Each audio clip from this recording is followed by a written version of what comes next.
जो लोग चुनाव टालेंगे, जो चुनाव टालेंगे वो हारेंगे। चुनाव टालने वाले हारेंगे। इनको जानकारी मिल गई थी कि यहाँ पर चुनाव नहीं जीत रहे हैं।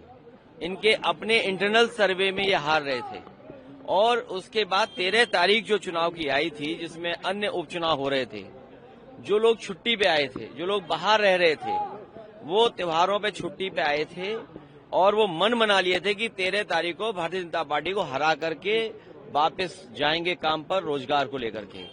इस बात की भनक भारतीय जनता पार्टी को पड़ गई, इसीलिए 13 तारीख से चुनाव इन्होंने 20 तारीख को टाल दिए। जो लोग टालेंगे वो चुनाव हारेंगे। बुनियादी सवाल वही है, आज भी खाद नहीं है, डीएपी नहीं है, किसान के धान तैयार पैदावार की कीमत नहीं दे पाए, अगली फसल की कोई तैयारी नहीं है, बिजली उतनी ही महंगी है, नौकरी रोजगार को लेकर के धरना पे बैठना पड़ रहा। और सोचिए, पढ़े लिखे नौजवान धरने पे बैठे हों, सरकार को अंतोगतवा पीछे हटना पड़ा। जो लोग दावा करते थे कि 1 इलेक्शन 1 नेशन, वो बताओ चुनाव नहीं, वो इलेक्शन तो करने का दावा करते हैं लेकिन परीक्षा नहीं करा पा रहे।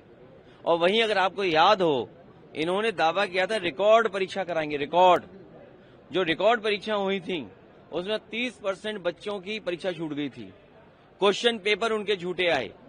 ये वही लोग हैं जो परीक्षा टालते हैं, क्वेश्चन पेपर टालते हैं, नौकरी मिल जाए तो आरक्षण में टाल मटोला करते हैं, फिर हाई कोर्ट में जाकर के नौकरी उलझा देते हैं। इस बार नौजवान, किसान और हर वर्ग के लोग तैयार हैं इनको हराने के लिए। चुनाव को लेकर के जिस तरीके मैंने कहा कि जिन्होंने चुनाव टाले हैं वो चुनाव हारेंगे। झांसी में जो केस हुआ है, तो आज चुनाव देखिए, उसको कांग्रेस ने आपत्ति किया कि इनको देखिए ये दुखद है कि किस तरह की घटना हो रही आज के समय पर, और इन्हें सावधान तभी हो जाना चाहिए था जब गोरखपुर में ऑक्सीजन की कमी से बच्चों की जान गई थी।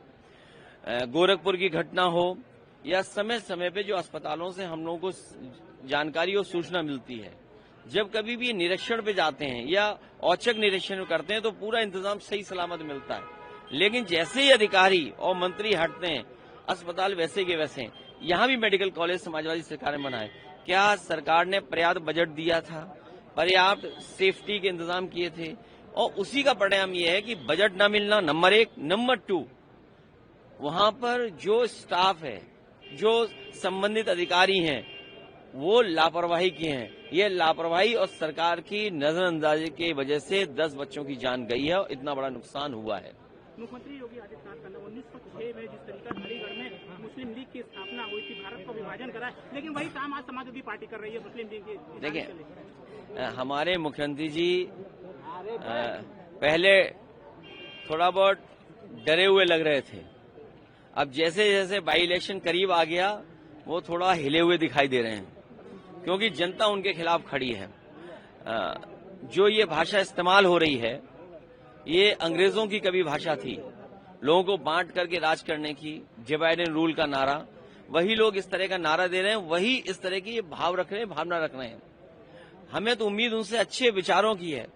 उनके विचार कैसे हैं? हमारे यहाँ संत महापुरुष चुप रहते हैं, लेकिन ये तो सब उल्टा पुल्टा है। हमारे महापुरुष संत जो हैं, खासकर हमारे मुख्यमंत्री जी, बोल ज्यादा रहे हैं। इसलिए वस्त्र से नहीं, विचार से आप संत हो सकते हैं। और फिर इस तरह की भाषा का इस्तेमाल करना, समाज का सौहार्द, समाज जुड़ेगा और इनको हराएंगे। पीडीए से घबराए हुए हैं, पीडीए की घबराहट है, इसकी वजह से इस तरह की बात कर रहे हैं। सर, मथुरा में पत्रकार पर हमला होता है, ये केवल मथुरा में नहीं, जालौन में कपड़े उतार दिए थे।